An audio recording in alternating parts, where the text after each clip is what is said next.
Pastor Hudson, hoje de manhã, estava falando sobre o tipo de mensagem que cada pregador faz.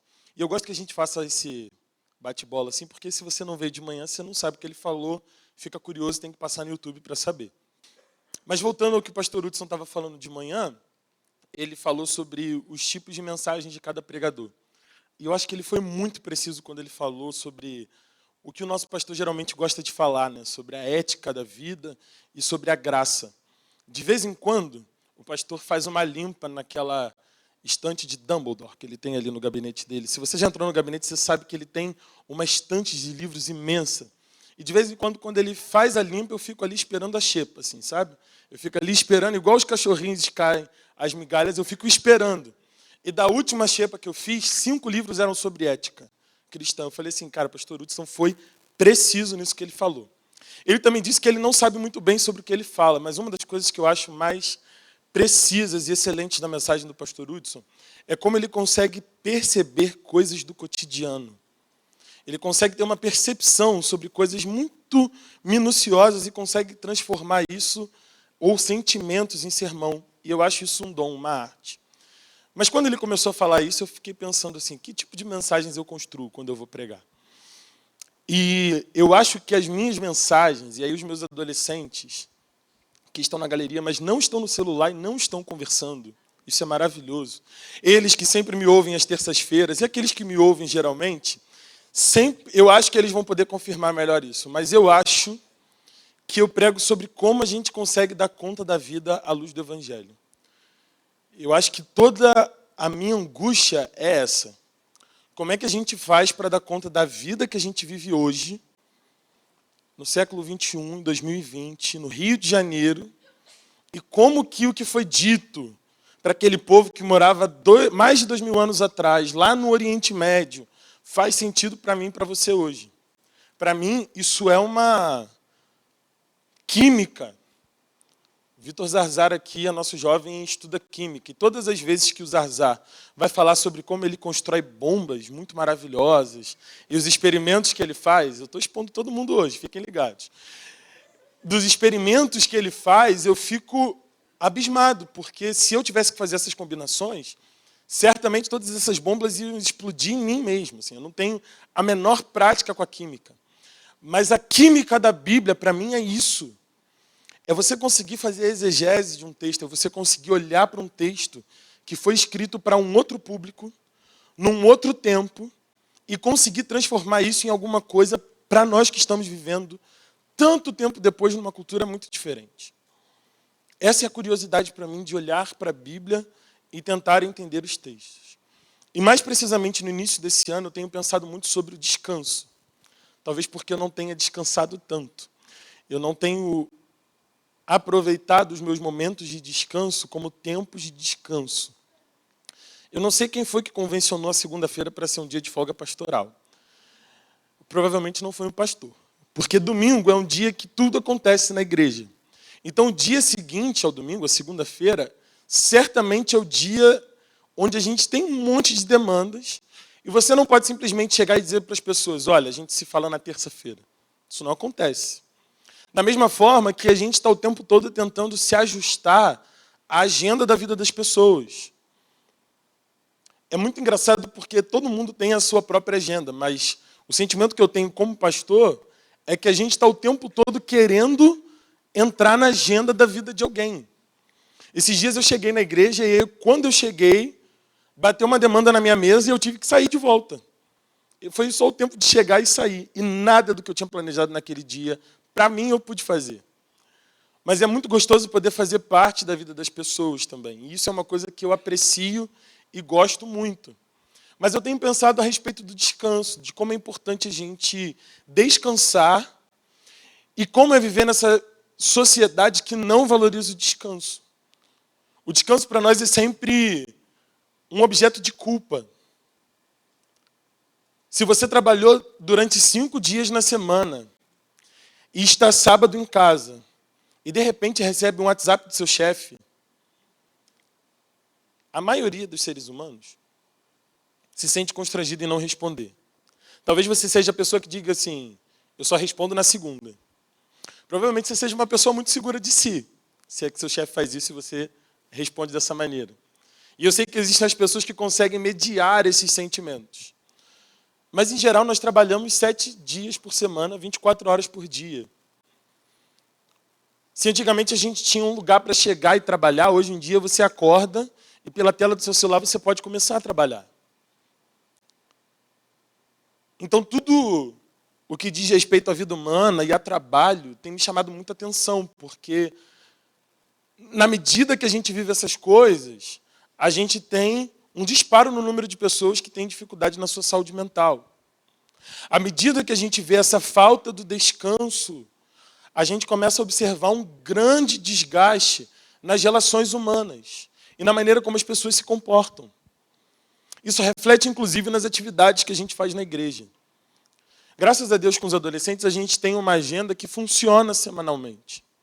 Mas a gente faz um encontro por mês com os jovens e muitas vezes eles não vêm. E nem sempre é desinteresse.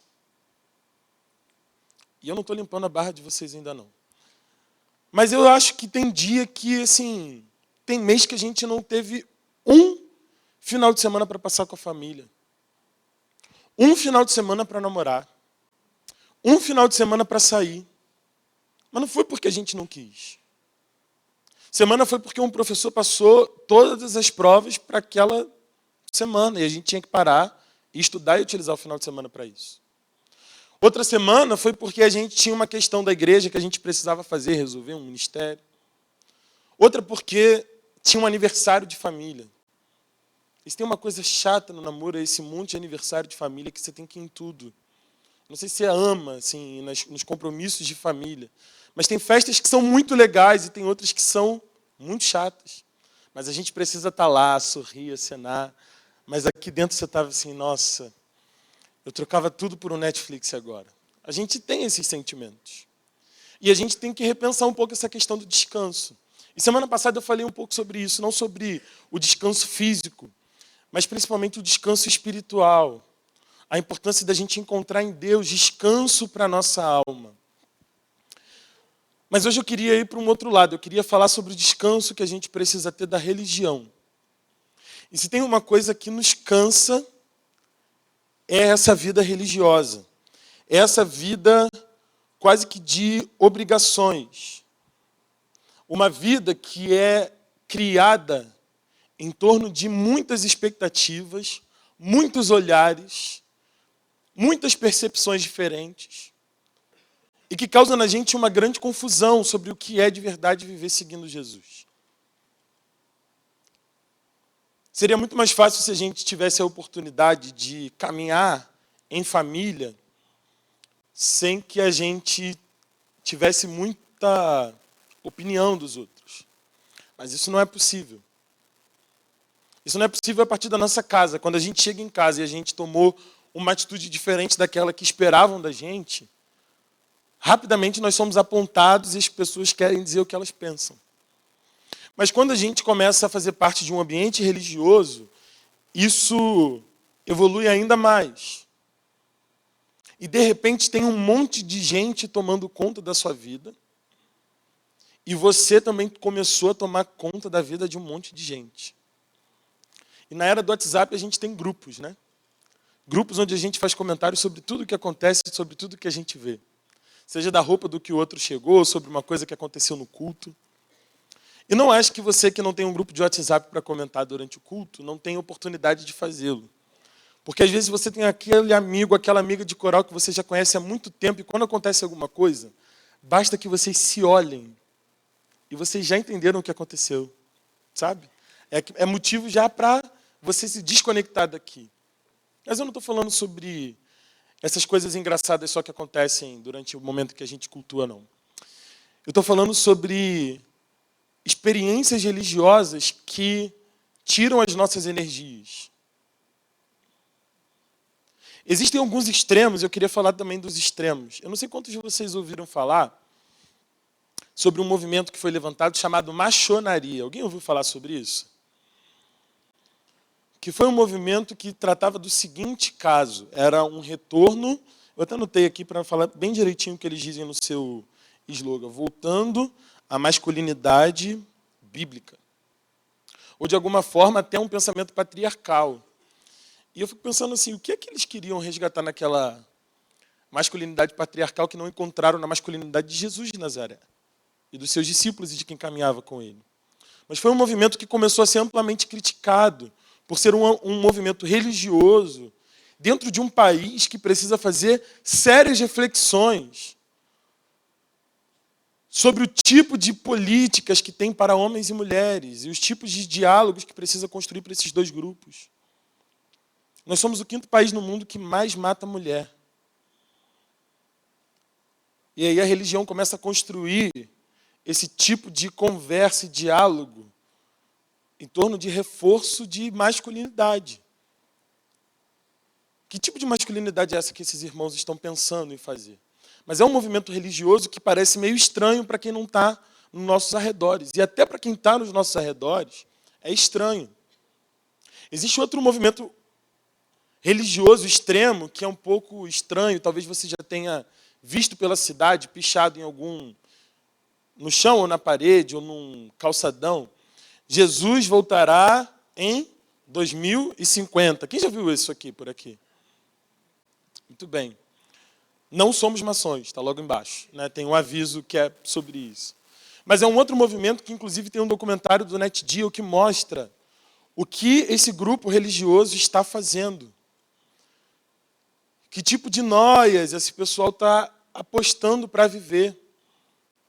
O documentário é muito interessante, ele mostra como aquele líder religioso se coloca para falar sobre a fé e sobre o que é a fé, sobre o que é seguir Jesus Cristo. Quem é esse Jesus que eles estão seguindo? E aí, aos poucos, a gente vai virando uma grande chacota para a sociedade. Uma chacota. Mas eu não quero falar só dos movimentos extremos, não. Eu quero falar sobre movimentos de religião que também acontecem aqui.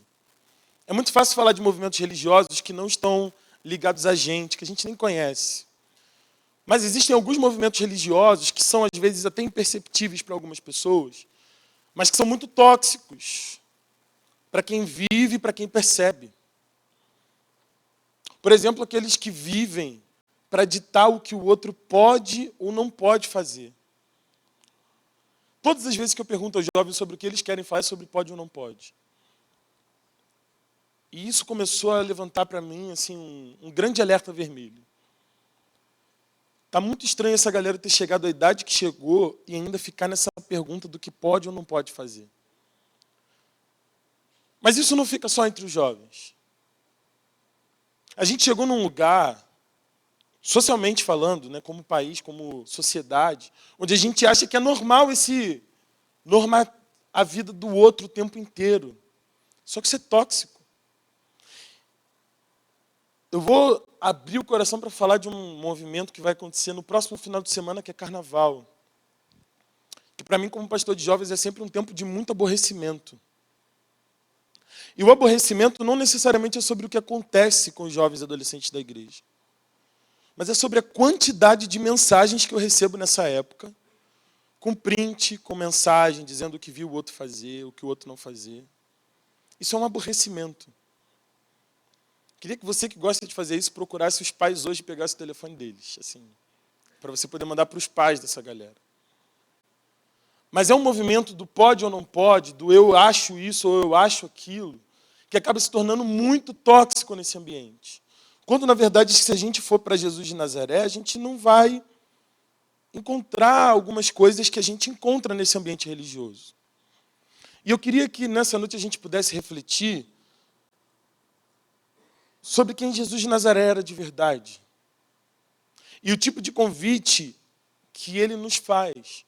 Porque se religião quer dizer religare, e o objetivo dela é nos religar a Deus, é nos proporcionar essa ligação melhor a Deus, muitas vezes ela tem servido de desconexão. Aquela que devia nos ligar e nos ajuntar mais a Deus é aquela que está nos afastando de Deus. Por conta de hábitos, por conta de eu quero isso, eu quero aquilo. Por conta de gente que parece que para ser feliz precisa que o outro esteja triste, esteja oprimido. Minha mãe conta uma história de uma vez que estava conversando com os irmãos e alguém disse alguma coisa sobre o céu.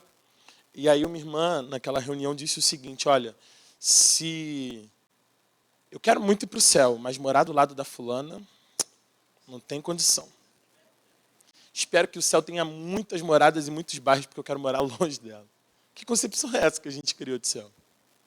E que concepção é essa que a gente cria também da terra, onde a gente acha que pode fazer o que quer com o outro, do jeito que a gente quer, e colocar o outro dentro das nossas caixinhas? Como se aquilo que parece bom para mim tem que parecer bom para o outro, e aquilo que é ruim para o outro tem que ser ruim para mim também. Vou pegar essa Bíblia onde a gente vai ler, e talvez se eu te mostrar ela daqui, você vai ver uma Bíblia normal. Aparentemente ela é uma Bíblia normal.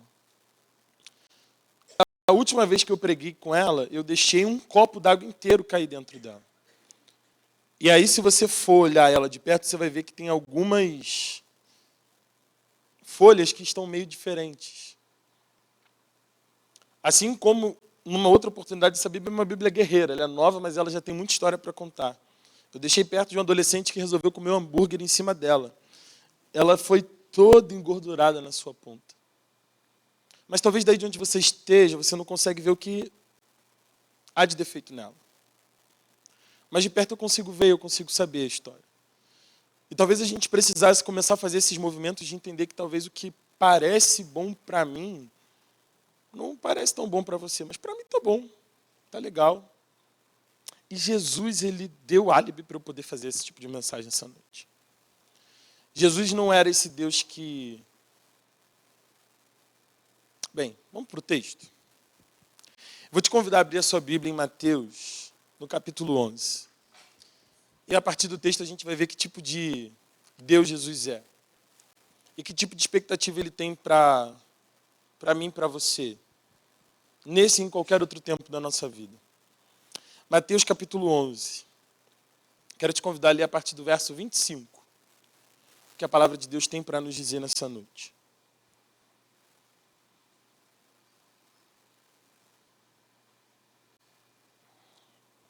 Mateus capítulo 11, a partir do verso 25, a palavra de Deus vai nos dizer o seguinte: naquele momento Jesus respondeu e disse: graças te dou, ó Pai, Senhor do céu e da terra, porque tu ocultaste estas coisas aos sábios e prudentes e as revelaste às criancinhas.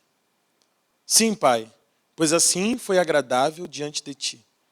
Todas as coisas me foram entregues por meu Pai, e nenhum homem conhece o Filho senão o Pai.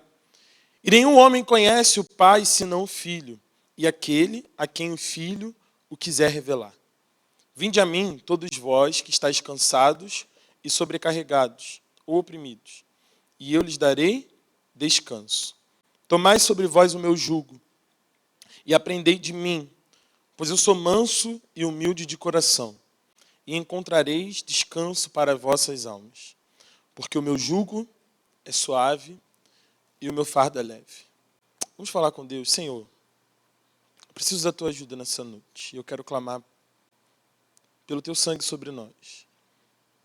Abra o coração e a mente dos meus irmãos, e o meu também, para que a gente possa entender o que a tua palavra quer nos dizer nessa noite, em nome de Jesus. Amém. Amém. Jesus gostava tanto dos fariseus que um dia os chamou de raça de víboras.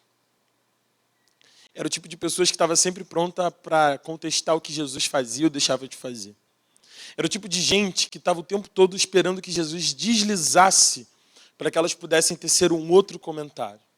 E esses homens e mulheres eram os religiosos da época. Eram as pessoas que amavam mais a religião do que o seu próprio Deus. Era gente que se preocupava mais com guardar umas coisas do que com a vida das pessoas. Você deve se lembrar de um dos textos mais loucos que a gente tem com relação a esses homens, que é quando Jesus vai e cura alguém no sábado. E aí vem um grupo desses religiosos falando assim: você é louco. Como é que você está fazendo cura no sábado? Sábado não é para curar. Quando Jesus se vira para eles e fala assim: mas a gente vive o sábado, ou é o sábado que é o nosso Senhor, ou o Senhor é o Senhor do sábado. Qual que é essa história? Afinal de contas, o sábado então é para quê? Porque Jesus realmente fica muito incomodado com esses religiosos. E muitas vezes a gente entra numa linha de achar que está querendo servir muito bem a Jesus, de forma muito exemplar, de forma muito rígida, de forma muito certa. Mas os homens da época de Jesus que faziam isso, ele chamou de raça de víboras.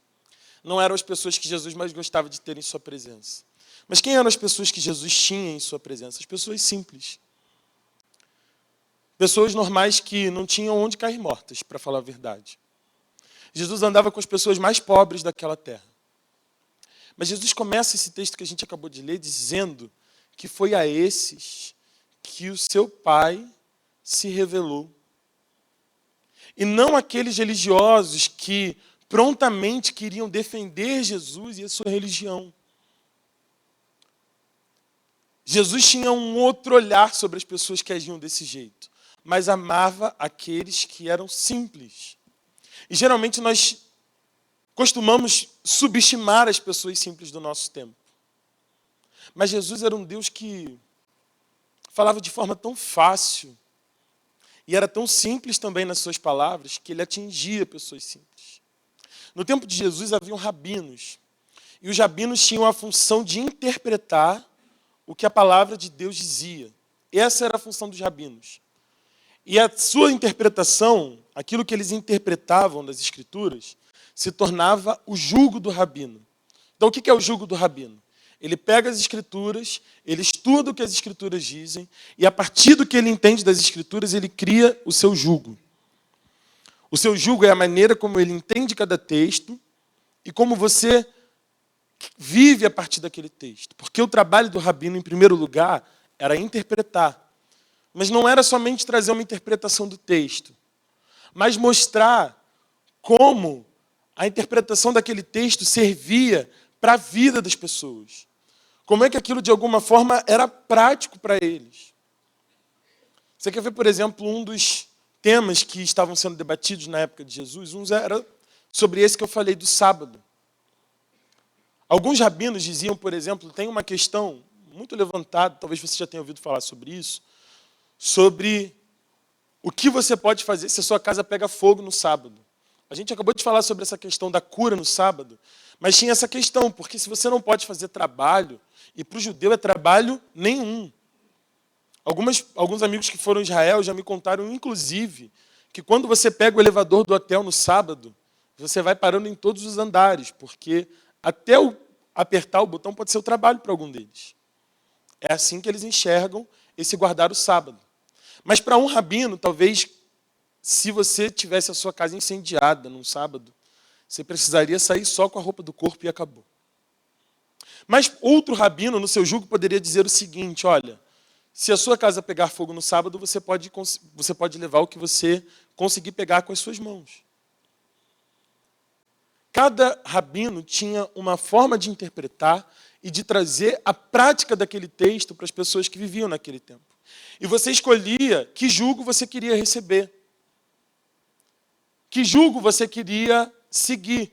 Porque se aquele rabino diz que se a sua casa pegar fogo, você não pode tirar nada, e você segue aquele jugo, torce para a casa não pegar fogo no sábado, porque se pegar, deixa tudo embora. Porque aquele rabino tinha um jugo que dizia aquela interpretação. E quando os rabinos ensinavam, eles não ensinavam por si só. Eles geralmente tinham uma tradição de algum outro rabino. Então, quando ele vinha trazer alguma coisa que ele interpretou das Escrituras, aquilo provavelmente veio de um outro rabino mais velho, que em outro momento da vida dele foi o seu líder, foi o seu rabino, que o ensinou, que o acompanhou na caminhada. Então, ele nunca trazia algo de si mesmo. Esses rabinos traziam sempre uma tradição. E quando eles tinham alguma coisa para discutir desse texto, eles se reuniam. Tinha um texto lá e eles queriam debater sobre aquele texto. O rabino e os outros que estavam estudando junto com eles ali, a sua escola de rabinos. E eles começavam a debater o texto em cima das interpretações dos rabinos anteriores. Tem uma coisa curiosa que eles faziam.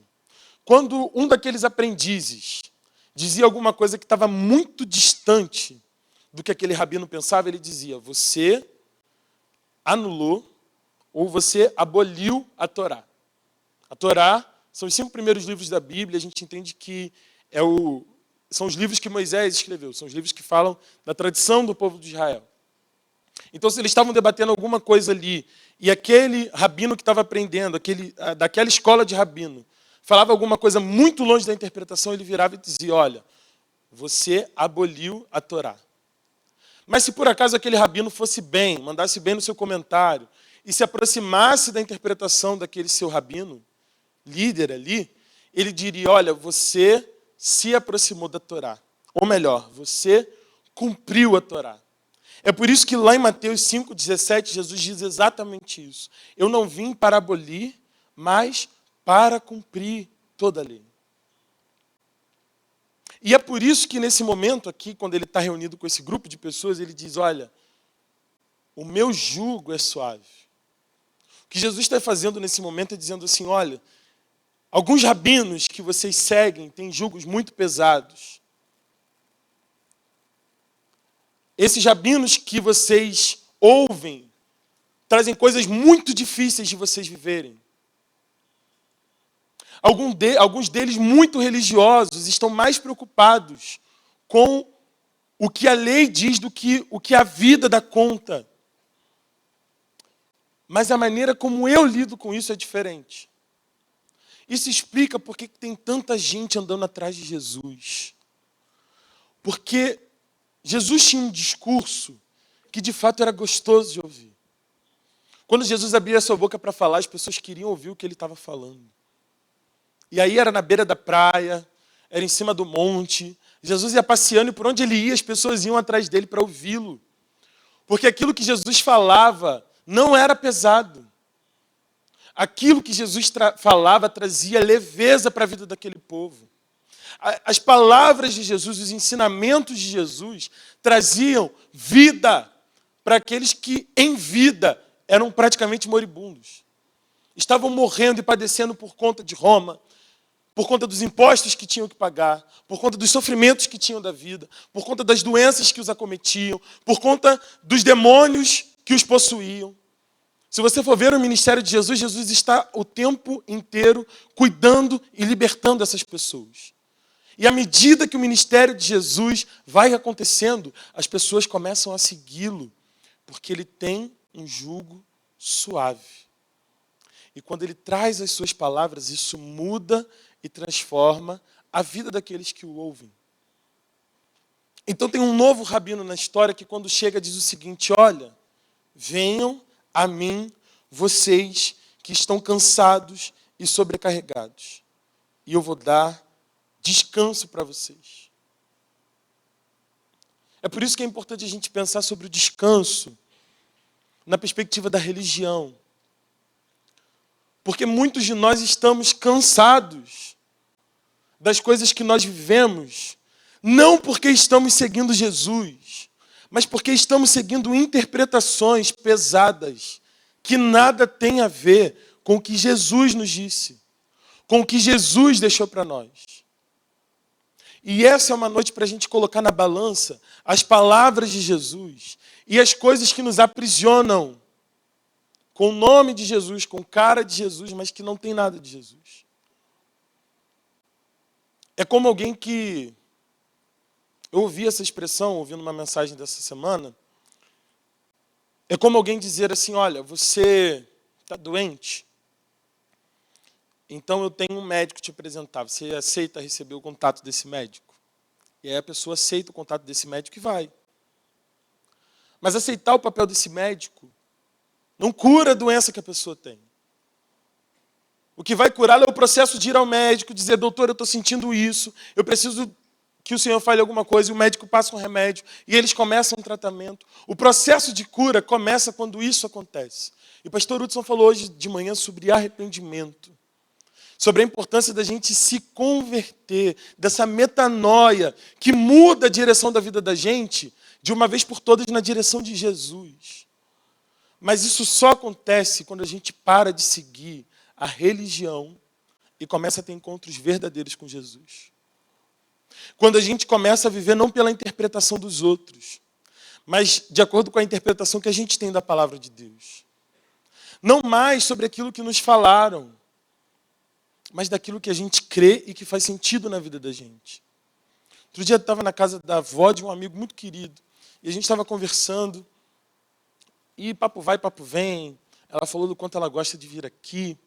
Mas chegou um momento que ela disse o seguinte: olha, eu tenho sentido falta dessas mensagens que falam da justiça de Deus. Porque eu só ouço Deus falarem que Deus é amor. Mas Deus é amor, mas também é fogo consumidor. E a gente continuou conversando ali e eu fiquei pensando, que tipo de religião foi apresentada para essa minha irmã? Que tipo de Deus foi apresentado para ela para que ela tivesse essa experiência? E existem alguns deuses na nossa mente, na nossa imagem, que não são quem Deus é. Mas isso só se descortina na vida da gente, na nossa caminhada, quando a gente descobre de fato quem Deus é. E quem Deus enviou para fazer isso? Jesus Cristo.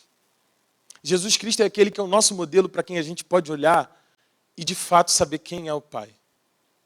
Mas à medida que a gente vive pela interpretação dos outros, pelo que a religião diz sobre isso, sobre aquilo, a gente para de ouvir o que Jesus tem a nos dizer. E a gente começa a viver uma vida completamente religiosa, mas nem um pouco crística. Nem um pouco a ver com quem Jesus Cristo é de verdade. Eu quero falar 3 coisas para a gente pensar.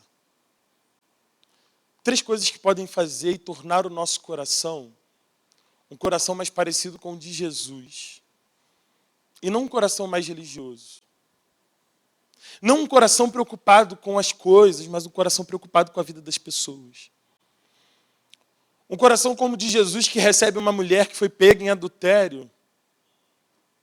E quando é convidado a puxar o bonde de quem vai pegar uma pedra para atacar nelas, diz: aquele que não pecou, atire a primeira pedra. Jesus bota brasa na cabeça daquelas pessoas. E bota essas brasas sobre a minha e sobre a sua cabeça também. Qual é o tipo de experiência religiosa que a gente quer viver e que a gente quer que as pessoas ao nosso redor vivam? Hoje de manhã um jovem faltou EBD, eu estava trocando uma ideia com ele. E depois que eu falei as coisas que eu falei, Senhor, eu não quero ser religioso. Eu não quero que ele esteja aqui porque ele tem uma obrigação. Eu quero que ele esteja aqui porque ele tem prazer em estar na tua casa. E quantas vezes a gente para poder perceber o que a gente está fazendo que na verdade é religião e o que tem a ver com Jesus de Nazaré? Esse texto me fala 3 coisas e eu quero compartilhar isso rapidamente com você nessa noite. A primeira delas é pedir um coração simples a Deus.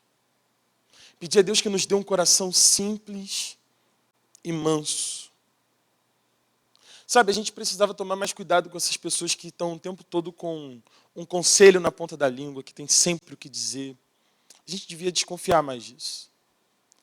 Mas a gente podia também pedir ao Senhor que fizesse o nosso coração, dos nossos corações, corações mais simples.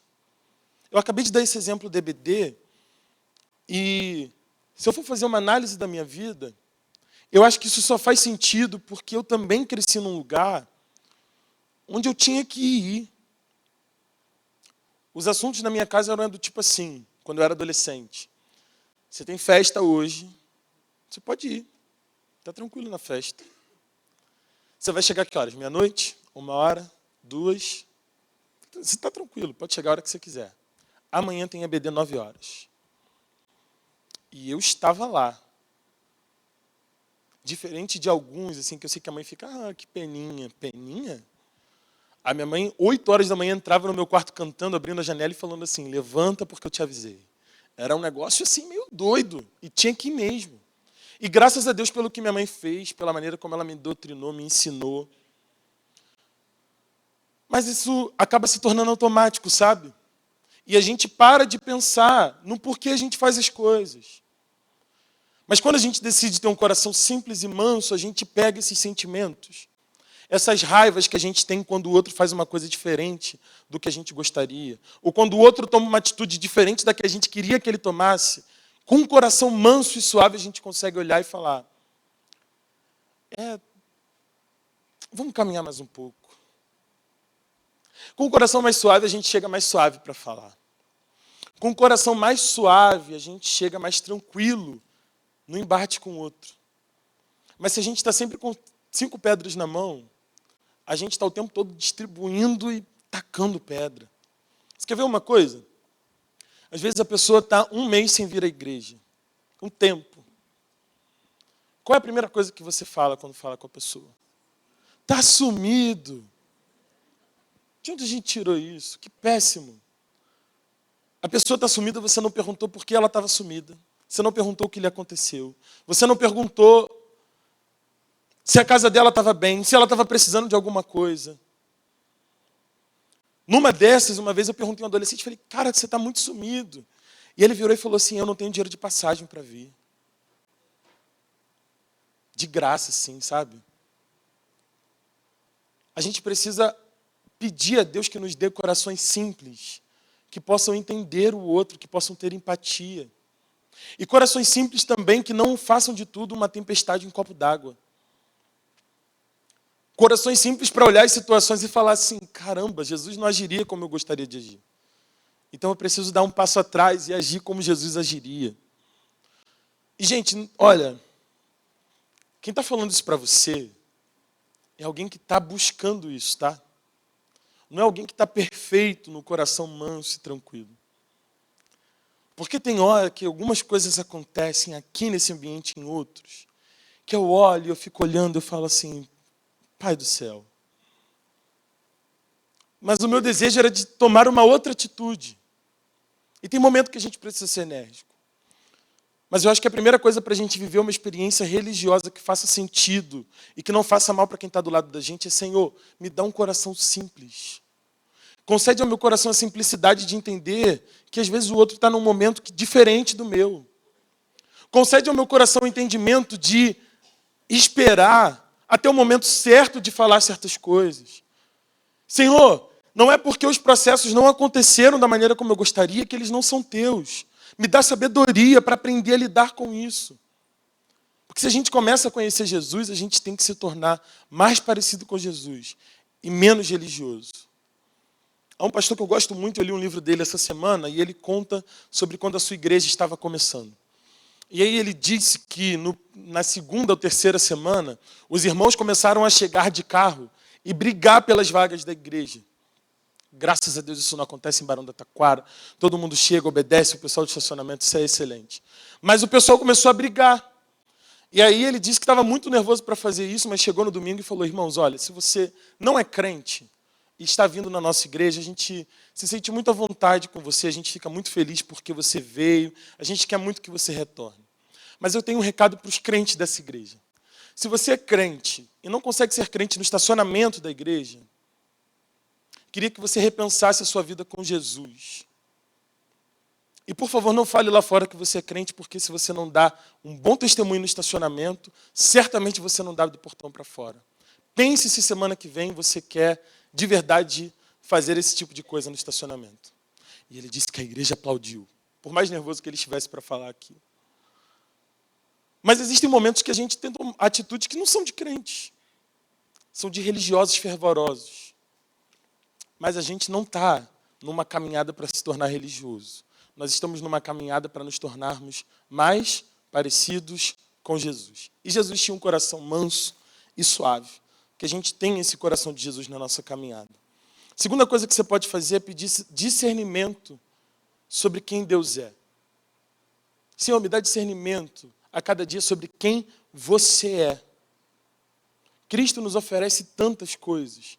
E muito antes da gente se encontrar com Jesus, a gente está se preocupando com coisas que não tem nada a ver com Jesus. A pessoa mal chegou na igreja, a gente já falou assim, não, mas tem um ensaio, mas tem uma programação, mas tem um monte de coisa. A pessoa nem discipulada foi. Nem teve oportunidade de se encontrar com Jesus. A gente fica afastado do Senhor um ano, aí início de ano a gente ganha um gás novo, né? Não, vamos trabalhar em 2020, eu estou aí, Senhor, eu estou à sua disposição. Aí qual é a primeira coisa que a gente faz? A gente volta a trabalhar. A gente não volta a ter um tempo com Deus. A gente não volta a buscar o Senhor naquele nosso momento secreto. É por isso que a gente vem para cá e parece menos crente do que devia. Porque ao invés de a gente buscar Jesus, a gente busca elementos da religião. A gente precisa entender quem Jesus é antes de fazer coisas para Jesus. Não adianta de nada trabalhar para Jesus sem saber quem Jesus é. Talvez você trabalhe para um chefe de uma empresa muito distante, que não faz ideia de qual seja o seu nome, e você consegue trabalhar para ele.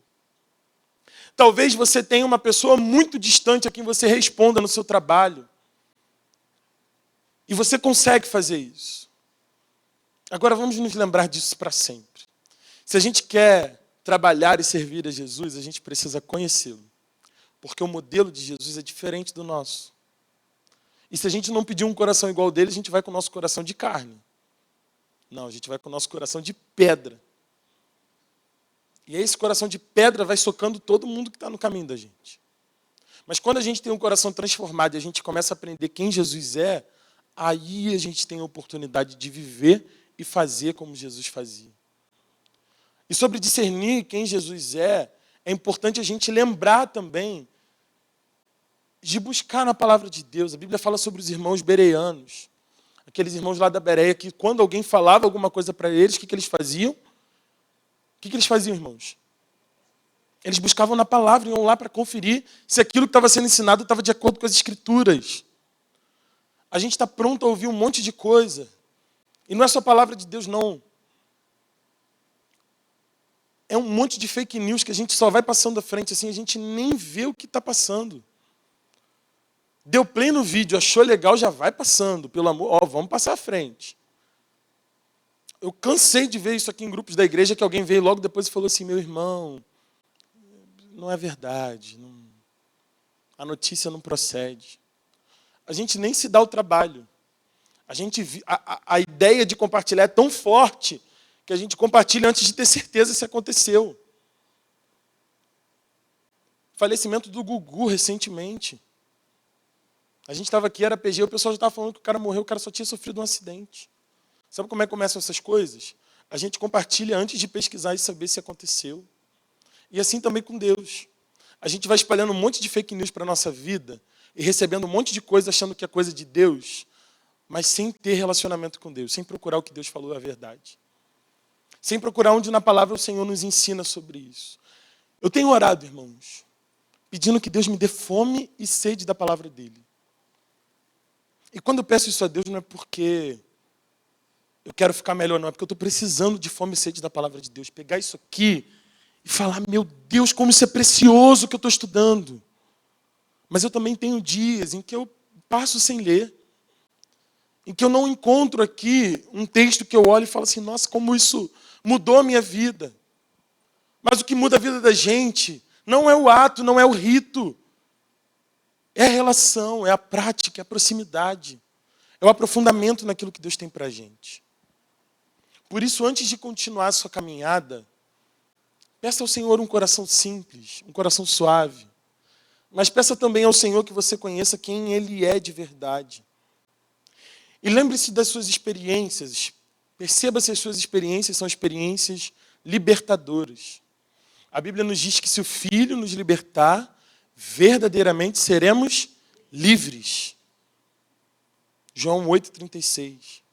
E Gálatas 5,1 vai dizer que foi para a liberdade que Cristo nos libertou. Chegou o momento da gente olhar para algumas coisas que acontecem na vida da gente e falar assim, essa é uma experiência de Jesus ou essa é uma experiência da religião? Eu não faço, ou eu não falo, ou eu não quero isso porque Jesus falou e agiu desse jeito, ou porque a religião disse isso.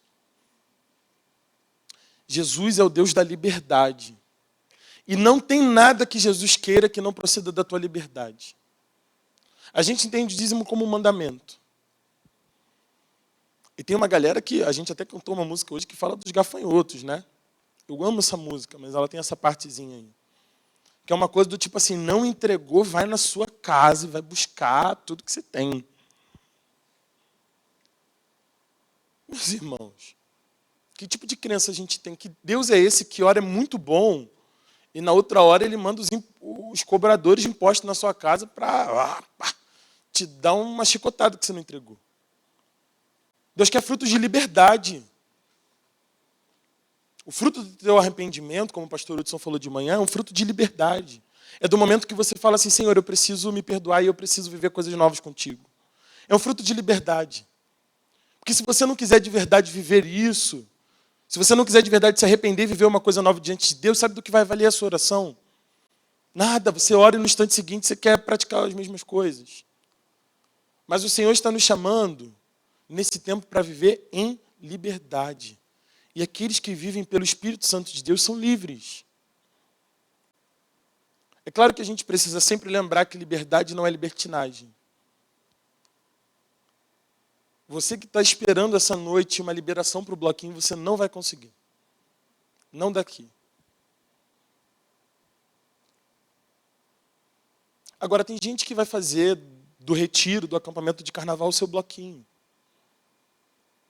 Como tem gente que faz da sua casa o seu bloquinho. Como tem gente que vive o carnaval o ano inteiro. E aí a gente paga de moralista, mas na verdade o carnaval está acontecendo na sua vida o ano inteiro. E aí a gente vive numa época de rede social que quando a pessoa divulga o vídeo dela, todo mundo vê. Tá lá. Foi ver o desfile. A gente sabe. Mas, irmãos, nós só não somos pegos até que alguém saiba sobre isso. Eu e você e todos nós que estamos aqui somos criminosos. O que nos divide daqueles que foram expostos é que eles foram descobertos e nós não fomos.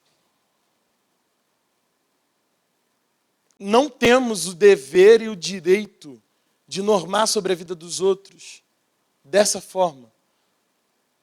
Porque o Senhor não nos recebe assim. Não foi assim que ele recebeu os pecadores. Jesus, quando vai se encontrar com aquela mulher samaritana no poço, ele não chega e fala assim, você é prostituta.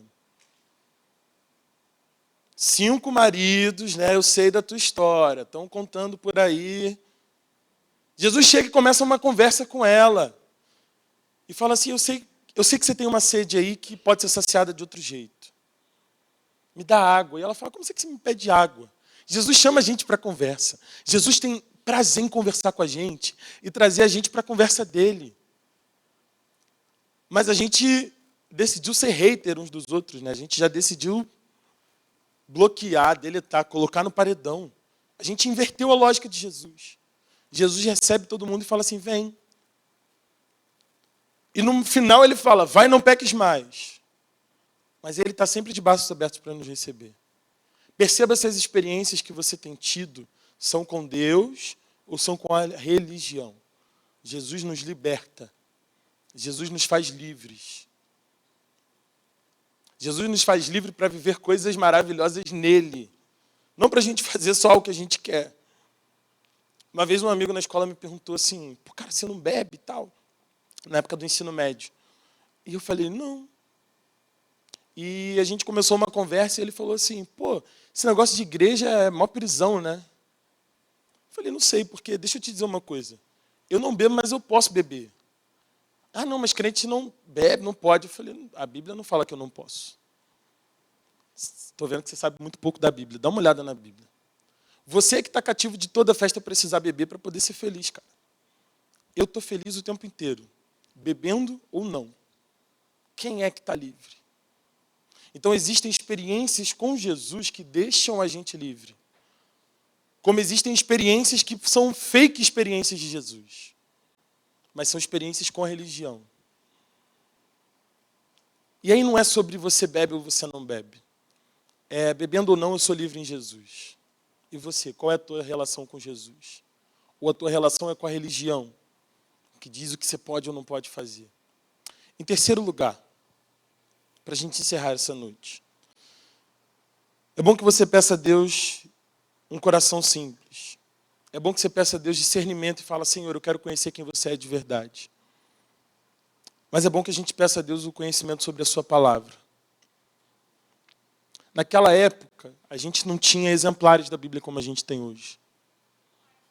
A Bíblia é um livro que, se você for ler, você vai encontrar ele no plural. Todas as cartas são escritas no plural, porque eram cartas que eram enviadas para comunidades, para igrejas, para a igreja que está em Filipos, para a igreja que está em Éfeso, para a igreja que está na Galácia. É para aquela comunidade inteira. Então essas cartas eram abertas e lidas para todos os irmãos. Mas hoje nós temos o benefício de ter a palavra de Deus junto com a gente. E a gente não aproveita, não faz bom uso disso aqui. A gente só vai poder ser enganado pela religião e pela interpretação ou má interpretação dos homens quando a gente não tiver tempo para a palavra de Deus. Quando a gente não se aprofundar na palavra e entender o que Ele tem para a vida da gente. Mas isso só acontece quando a gente se debruça nessa palavra. E assim como o salmista diz lá no Salmo 1, a gente tem prazer na lei do Senhor e medita nela dia e noite. A gente precisa conhecer da palavra. Eu estava falando sobre isso no EBD dos jovens hoje. A gente muito facilmente pode se dizer cristão, mas a gente não conhece nada da Bíblia, irmãos. Nada. Tem uma história engraçada de um acampamento, a gente ri para não chorar. A gente foi perguntar aos adolescentes, era uma brincadeira de perguntas e respostas. E aí a pergunta foi, em que dia da criação Deus criou os astros? E aí um adolescente, ávido por ganhar, começou, 27, 28, 29, parecia o número da telecena. Eu falei, meu Deus, o que é isso? Que a criação toda foi em 6 dias, e no 7º o Senhor descansou. Não sabia nada. Não vou começar o quiz aqui, fica tranquilo. Mas se a gente não buscar a palavra e não entender o que o Senhor tem para a gente na sua palavra, isso aqui é só brincadeirinha, irmãos. É só gastar nosso tempo. É muito bom estar aqui. É muito bom louvar junto. É muito bom ter experiências com Deus. Mas essas experiências começam na palavra. Nós somos o povo da palavra. E se a gente não descobre o que Deus tem para a gente na palavra, a gente está vivendo distante desse Deus. Eu quero concluir dizendo uma coisa. A gente precisa pedir a Deus descanso, leveza e suavidade. Sabe, eu falei de tantas coisas que a gente precisa pedir a Deus para viver, mas eu faço essa mensagem sabendo que há muitos pesares da religião. Coisas que são da igreja, da vivência da igreja, mas que, na verdade, como Jesus dizia, não tem a ver com Jesus. Tem a ver com as relações humanas, tem a ver com as coisas que eu aprendi em casa, nas minhas igrejas. Tem a ver com o modo como as pessoas ao meu redor veem a Bíblia e aprenderam da Bíblia. Mas eu tenho pedido a Deus que esse aqui seja um lugar de descanso para mim e para você. Eu já tive experiências de vir à igreja e sair daqui pior do que quando eu cheguei. E isso é muito possível de acontecer se você vem aqui por mera vivência religiosa.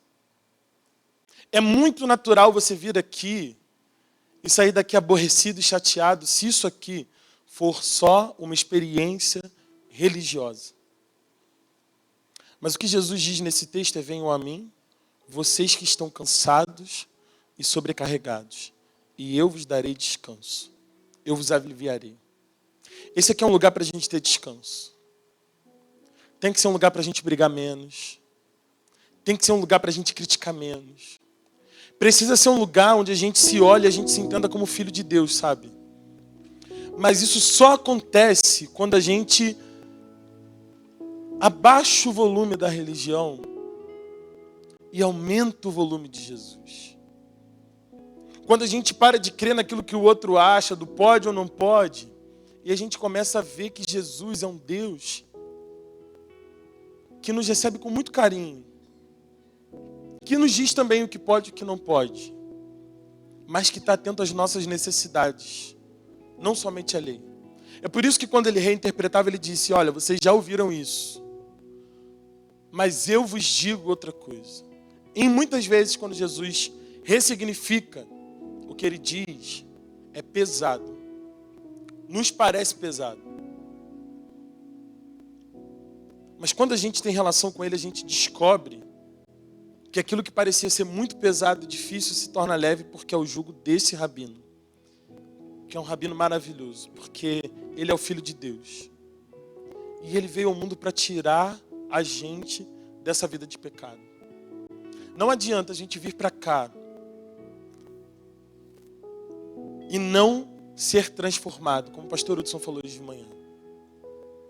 De igual modo, não adianta a gente vir para cá para cumprir compromissos religiosos, porque a gente trabalha num departamento, porque a gente tem algo para fazer, porque a gente tem algo para cumprir, porque se eu não for, a minha mãe vai se aborrecer comigo, porque se eu não for, da próxima vez que eu aparecer, os irmãos vão falar, tão sumido. Ou eu preciso também aprender a entender que esse irmão que chega e me diz, nossa, está sumido, na verdade não quer me afastar. Ele percebeu a minha ausência e de alguma forma quer estar próximo de mim. Essa é uma noite para Jesus nos trazer descanso nas relações. E sobretudo nas que tem a ver com a religião. Eu não sei se você tem tido experiências religiosas ou experiências com a pessoa de Jesus. Talvez você esteja vivendo uma vida carrancuda. Uma vida do não posso isso, não posso aquilo. Uma vida do minha mãe não deixa, meu pai não deixa. Uma vida do crente não faz isso, crente não faz aquilo. Eu não quero liberar geral, não. Eu quero te liberar nessa noite para viver a liberdade de Jesus Cristo. E que você aprenda com Ele qual é o tipo de caminhada que você precisa fazer. Mas pela sua relação com Ele. É uma coisa que você precisa querer construir. E o meu convite nessa noite para você é sobre isso. Curve a sua cabeça. Nós vamos falar com Deus. Eu queria que você tivesse a oportunidade nesse tempo de pedir isso a Deus. Senhor, eu não quero mais viver pelo que a religião diz. Eu não quero mais viver pelo que o outro diz. Mas eu quero viver pelo teu jugo que é suave. Eu não quero que vir para cá seja um gatilho na minha vida. Eu não quero que estar aqui seja pesado. Eu quero descanso. Jesus estava falando com pessoas que precisavam de um descanso, que tiveram experiências religiosas traumáticas, que em algum momento da sua vida tiveram experiências tão ruins com a igreja, que um dia pensaram, eu nunca mais volto aqui. Eu nunca mais falo com essas pessoas. Eu não quero saber de Deus por conta do que me fizeram. Talvez você esteja aqui hoje e essa é uma noite para você ser renovado. Talvez você seja um líder de ministério aqui há muito tempo. Está aqui há muito tempo e o Senhor quer renovar as suas forças, porque você está cansado e sobrecarregado. Mas hoje o Senhor vira para você e diz, olha, eu estou aqui para trazer descanso para você. Eu quero que esse lugar se torne novamente um lugar de descanso. Eu não vou pedir para você vir aqui, não.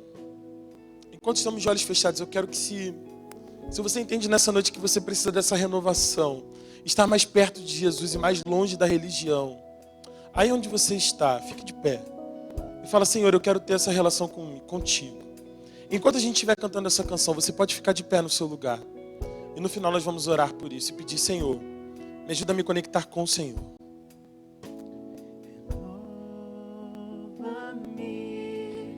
Senhor Jesus, já não quero ser igual. Renova-me, Senhor Jesus. Põe em mim teu coração, porque tudo que há dentro de mim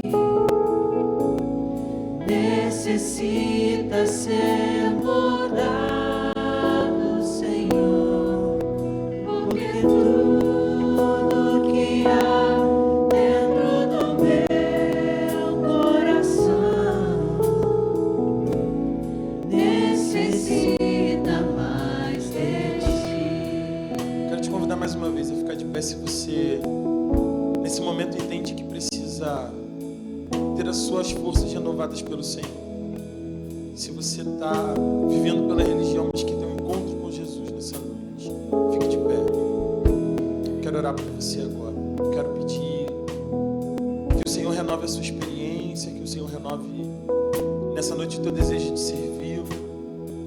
Senhor te deu um coração simples, que o Senhor te deu discernimento de quando é Ele que está falando, de quem Ele é, de que tipos de coisas Ele faz e que tipo de coisas Ele não faz. Quero orar por você que quer ter mais força na palavra do Senhor, e quer ler mais da Bíblia, e quer descobrir mais sobre quem Jesus é. Quero orar por você que precisa de descanso. Quero orar agora nesse momento, então se você quiser fique de pé, eu quero orar por você. Senhor, eu quero te pedir por cada um de nós. Quantas coisas a gente vive no ambiente religioso que não nos religam ao Senhor, mas às vezes parece que vão desligando a gente. Eu quero pedir que nessa noite o Senhor traga descanso, o Senhor traga alívio, o Senhor abençoe aqueles que estão se sentindo sobrecarregados, aqueles que estão cansados daquilo que estão fazendo, aqueles que estão cansados por serem contrariados, aqueles que estão cansados de brigar, mas querem viver coisas novas no Senhor.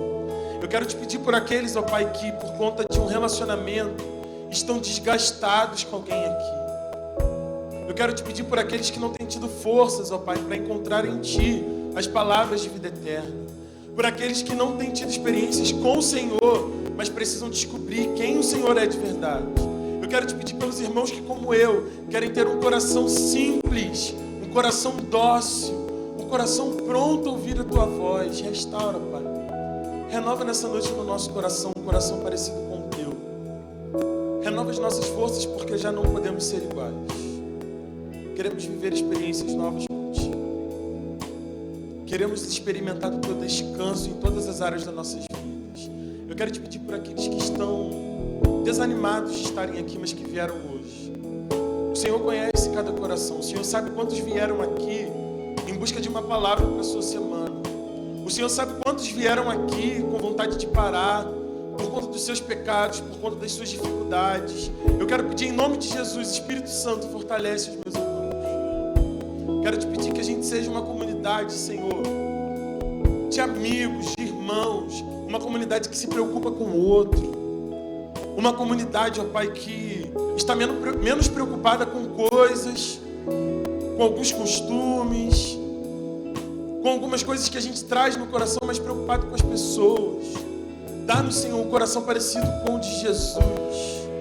Deixa a gente sentir como Jesus sentia, olhar como Jesus olhava, cuidar como Jesus cuidava, abençoar como Jesus abençoava. Nos dá palavras de vida eterna através da Tua palavra. Cura-nos nessa noite, renova as nossas forças e guia a nossa vida para a glória do nome de Jesus. Amém.